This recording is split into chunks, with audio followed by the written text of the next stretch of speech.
Welcome back to the 5-part series on how to stop your stress.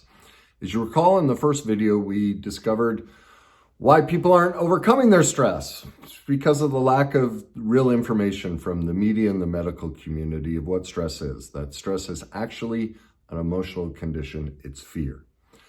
And remember, we discovered that fear is always one of three things, either the fear of rejection, the fear of inadequacy, or the fear of powerlessness. We'll rest in peace. RIP is the acronym you want to remember. So whenever you're stressed, afraid, you ask yourself, do I fear rejection, inadequacy, or powerlessness?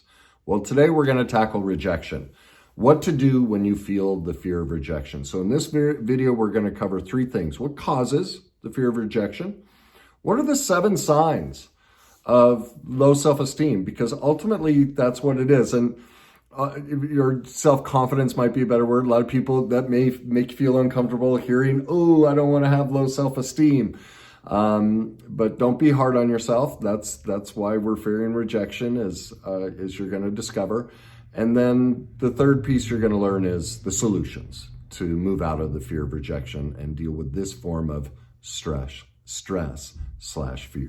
So let's tackle what really causes the fear of rejection. Well, fear of rejection comes from looking outside of ourselves for validation. You see, the truth is nobody ever rejects us. Ever. It's not possible. All anyone is ever doing is acting in what is their best interest. So think about it. When you broke up with somebody, what did they say? Now, they may have complained about your weight or your height or your career or whatever, but what does that really mean? Their needs and wants were different. It's not about you. It's what they themselves wanted. They wanted to be intimate more often. They wanted to go on more vacations. They wanted somebody who had this skill at work and you don't have it. That's not a rejection of us. That's them pursuing their own needs and wants. But where did we learn this? Well, see, the fear of rejection is learned in childhood. There were all these perfectly imperfect moments when our parents weren't available to us. And in those moments, we felt abandoned. We felt rejected. And so the only solution we had as a child to reconcile that was to blame ourselves. See, if I can blame me, if I'm being rejected, what does that give me? Power. Because see, if I'm the problem, that means I might be able to fix it, right? If you want something different, there's no solution to that. Because, if I can blame myself, then maybe I can change and you'll like me, right? But do you see, I'm looking outside of myself for that validation. See, we weren't esteemed and validated concretely as a child, and that's created this codependent dynamic where now we're looking outside for that validation. Well, the only person that can ever validate us is ourselves. And that's what we'll get to in the solutions, is how to do that so that we can pull back and heal that original wounding that was created that left us with this sense of we're really after false power. If I'm rejected, I can change, I can fix it and make you like me, which means you have power over me, which means my esteem is lower than yours. I placed yours above mine, and that's why we're lacking confidence. Maybe you like that word better versus low self-esteem, okay? So that's what causes it. Now, for those of you like, I don't have low self-esteem, I don't have confidence issues, okay, that I hope so. But if you ever fear rejection, that would be a sign that you might be struggling with one of these 7 signs. And the first one is intense self-criticism. Are you hard on yourself? I haven't met a person who isn't. That you make a simple mistake and the self-talk is horrific.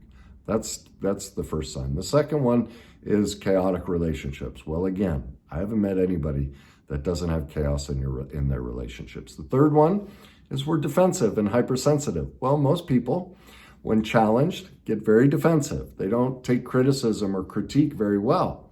Well, that would be a sign of low self-esteem and low self-confidence. The fourth sign is chronic indecision and or perfectionism. So in other words, they get stuck if they can't make a decision on their own because they don't want to be rejected, or they feel they have to be perfect to avoid rejection. Again, those are both placing our value outside of ourselves onto somebody else. The sixth is they often feel anxious, fearful, or angry. Well, if you're stressed, you would have those feelings because you're in fear, you're in anxiety, you're angry. Anger is always a mask for fear. Whenever we're angry, we are scared to death, all right? And the seventh and final one is we have poor communication skills. Well, this usually shows up in several ways. One, we don't ask for our needs and wants. We don't tell our partner or friends exactly what we're thinking and feeling. Also, we tend not to be able to say no. We give ourselves away. We give into things because we fear the loss of the relationship.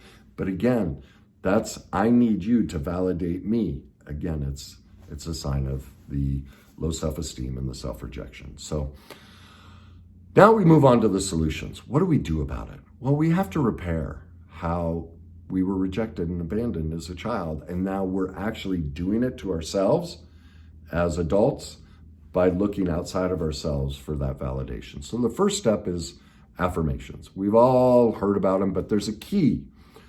Most people, when they tell you to do affirmations, frankly, they tell you how to do it wrong. They basically just tell you write down and say things you like about yourself. Well, that's part of it, but they leave out the key component. The key to writing down affirmations is you can't say, I want to or I will. See, that puts it in the future. It has to be I have, I am. You have to declare it as truth, that you are those things. Now, you can't lie to yourself and say if you're X amount of pounds overweight, you can't say I'm skinny. What you would say then is I am willing to be thin again. See the difference? That's an acceptance. All right. Now, the second aspect that they don't tell you about is the key with affirmations is we have to feel them. We have to create, because what's driving the fear of rejection is a negative feeling. When we got rejected as a child, that feeling is strong in us. So we have to replace that feeling. So sit in the feeling of the affirmation that you're saying, like, this is weird, but I've said this for years. I love my feet. Like, I have gorgeous feet. Like, I've posted pictures on Facebook and people are like, my God, you have gorgeous feet. I'm like, I know. I love my feet. So I know that sounds silly, but you can see, like, I'm convicted. There's big feeling in that. And that's the secret to affirmations. You have to feel them. So once you write them down, sit in the feeling of that affirmation. Now, the second thing to do is list your accomplishments. So often through the day, because of the perfectionism, inability to make our own choices, we all end our day rejecting ourselves. We don't admit how much we've done. So at the end of the day, list your accomplishments. I have a client who does this. She takes it one step further. Throughout the day, she lists her accomplishments. And I mean simple. I went to the bathroom. I took a shower.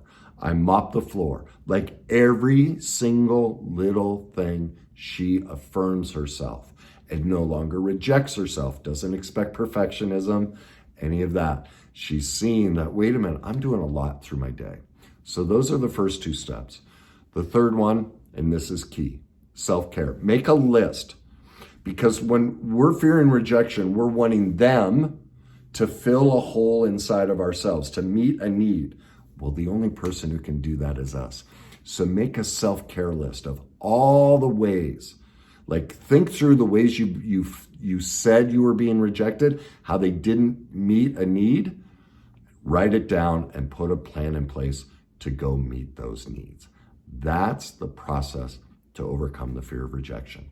So make sure you tune in to the next video where we tackle the fear of inadequacy. We're 2 steps into the process of the 5-step process to help you conquer and stop the stress in your life.